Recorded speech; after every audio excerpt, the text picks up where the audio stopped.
Այսօր խաղաղության պայմանագիր չկա։ Կա նախաստորագրված մի փաստաթուղթ։ Եթե դուք հետևել եք մեր հայտարարություններին, մենք ասել ենք հետևյալը, մենք չենք ասել, որ գալու ենք այդ փաստաթուղթը նախաստորագրված փաստաթուղթը չենք ճղելու, չենք սկսելու զիբիլանոց։ Ուրեմն զորայական կետից չենք սկսել։ Մենք ասել ենք, որ սխալ արել, որ գնացել ստորագրելը այս վիճակում, բայց այնուամենայնիվ, քանի որ սա կա, մենք պետք է համալրենք առնվազն 1-2 հավելվածով երաշիկային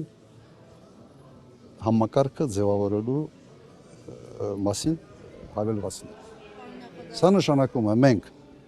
ավելացնում ենք, ուժեղացնում ենք, բերում ենք երաշիկային համակարգ, որ խաղաղությունը լինի հարատևելի եւ կայուն եւ երաշխավորված եւ սրա հետ միասին չենք սկսում զրոյական կետից։ Ներեցեք, երաշխիքը Ռուսաստանից է գալու։ Մենք ասում ենք հետեւյալը. չի կարող լինել խաղաղության պայմանագիր առանց երաշիկային համակարգ։ Ինչ ենք մտածում այդ ուղղությամբ։ Առաջինը ՄԱԿ-ի անվտանգության խորհրդի հայտարարություն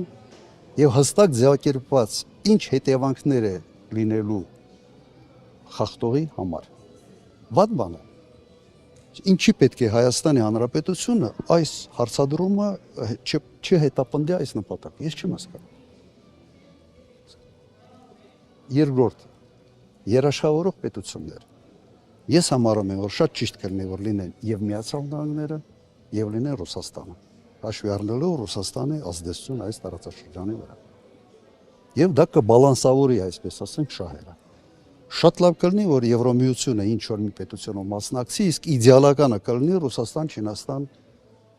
եւ Միացյալ Նահանգներ։ Ինչ վատ բան եմ ես ասում։ Իրատեսական եք համարում։ Այո, համարում եմ իրատեսական։ Եվ չկա այդ համակարգը մեկ պատճառով։ Ալիևին դա պետք չի, որովհետեւ ինքը ուժեղ կողմն է այս պարագայում, Հայաստանը այդ հարցը չի էլ բարձրացրել։ Արդեն ուրախ էր, որ գնաց Վաշինգտոն, նկարվեց նախագահ Տրամպի հետ եւ այդ մեկ ֆոտոնկարի դիմաց ինքը ուղղակի վաճառեց Հայաստանի շահերը։ Ռուբիոն է գալիս Հայաստան վաղը, գուցե ինչ որ նոր Կլսենք։ չեն բացվում դեռ, բայց Ես կարծում եմ այս այցը կապված է ուղղակի մեկ նպատակի հետ։ Եվս հավացնել մեկ անգամ Ռուսաստանը։ Իսկ արդյոք դա ընտրությունների միջամտության փորձ չէ, նախընտրական այստեղ։ Իհարկե փորձ է։ Մենք այս վերջի 2 ամիսը միայն